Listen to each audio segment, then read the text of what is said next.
The Old Umbrella Mender, written by Eugene Debs in The Coming Nation, March 1st, 1913. It was on a cold morning late in November last, just after the national election, and I was walking briskly toward my office.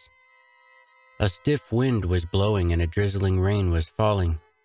The threads in one of the ribs of my umbrella snapped asunder and the cover flew upward, as it has a way of doing, and I was about to lower my disabled shower stick when I ran slapdash into an old itinerant umbrella mender with his outfit slung across his back and shuffling along in the opposite direction.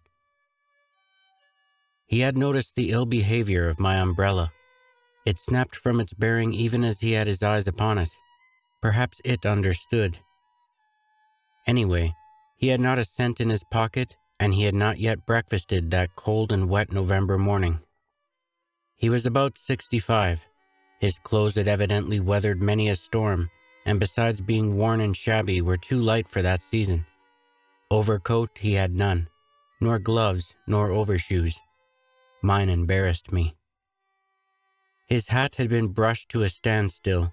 His shoes were making their last stand, and a protruding toe, red with the cold, seemed to have been shoved out as a signal of distress. The outfit of the old fellow, carried on his back, was sorry enough to fit his general makeup, and if he had offered himself for sale just as he stood, including his earthly belongings and his immortal soul, he would have found no bidder nor brought a cent. The face of the old umbrella mender lighted up with a kindly smile as he commented on the strange conduct of my umbrella in slipping a cog just as he happened to come along.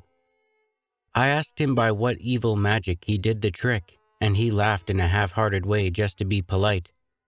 But it was plain that he had long since forgotten how to laugh. As we stepped into the shelter of an adjoining store, he sat down on the steps and, drawing a threaded needle from beneath the lapel of his thin and faded coat, he began to sew the cover back into its proper place. His fingers were red and numb. A discolored nail partly hid a badly bruised thumb. He had difficulty in doing this bit of sewing, and it plainly distressed him. His eyesight was failing and his fingers were stiff in the joints. He had strove eagerly and intently to master their dumb protest. And he hoped, as he remarked, that he would be able to make an extra bit of money to provide himself with a pair of spectacles, now that favorable weather had set in for his trade.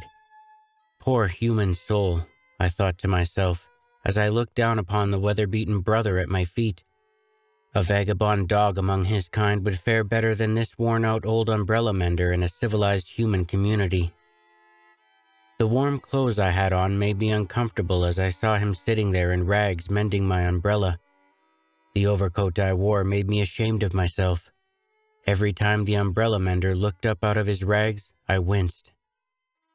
What crime had he committed that condemned him to go through the world in tatters, to be lashed by the merciless blast of winter and tormented by hunger pangs? And of what rare virtue was I possessed that entitled me to wear the best of clothes and eat the choicest food? Dared I call him brother? And could I call him brother without insulting him? These were the reflections that agitated my mind and troubled my heart.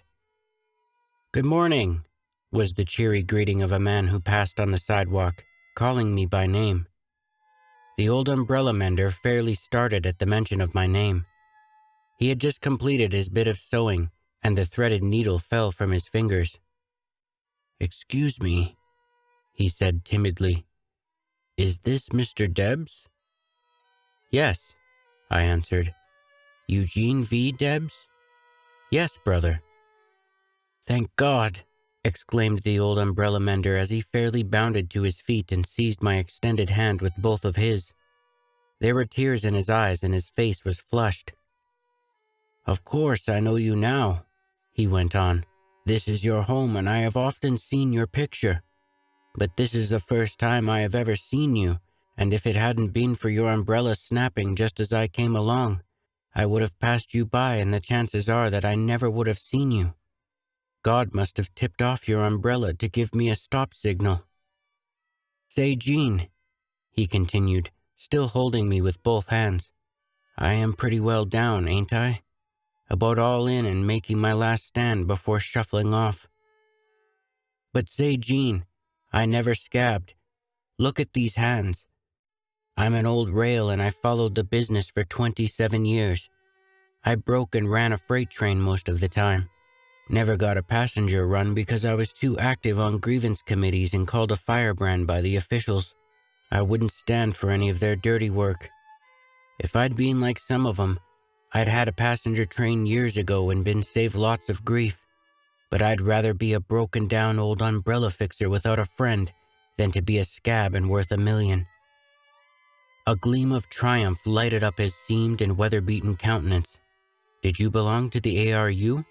I asked. Did I? He answered with peculiar and assuring emphasis. I was the first man on our division to sign the list, and my name was first on the charter. Look it up and you'll find me there. My card I lost in Ohio, where I was run in as a vag. The deputy that searched me at the jail took my card from my pocket and I never saw it again. It was all I had left. I raised a row about it and they threatened to lock me up again. I was told afterwards that the deputy had scabbed in the ARU strike. Did I belong to the ARU? Well, I should say I did, and I am proud of it, even if they did put me on the Hummer and pull me down to where I am today. But I never scabbed.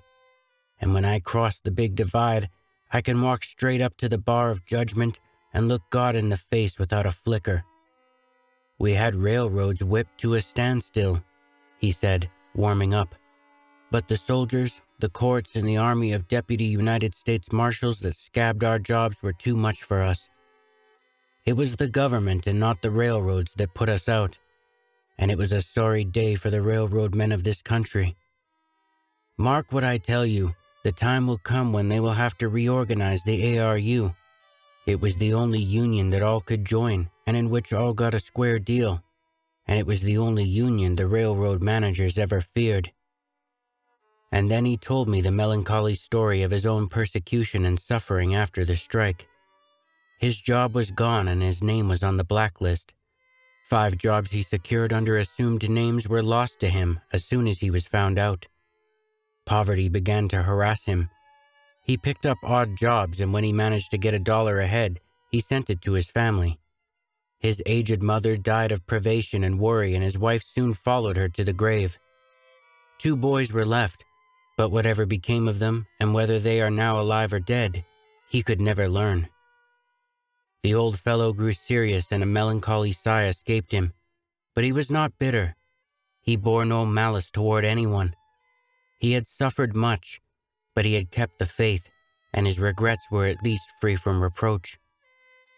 He was a broken-down old veteran of the industrial army. He had paid the penalties of his protest against privately owned industry and the slavery of his class, and now in his old age he was shuffling along in his rags toward a nameless grave in the potter's field.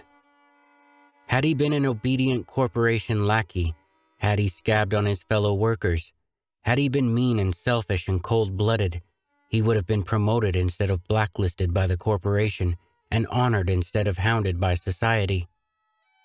His manhood and self-respect cost him dearly, but he paid the price to the last farthing. His right to work and live, his home, his family, and his friends were all swept away because he refused to scab on his fellow men. The old umbrella mender stood before me proud and erect and looked me straight in the eyes as he finished his pathetic story. The shabby clothes he wore were to him capitalist society's reward of manhood and badge of honor. There was something peculiarly grand about the scarred old veteran of the industrial battlefield. His shabbiness was all on the outside, and he seemed transfigured to me and clad in garments of glory. He loomed before me like a forest monarch the tempests had riven and denuded of its foliage, but could not lay low. He had kept the faith and had never scabbed.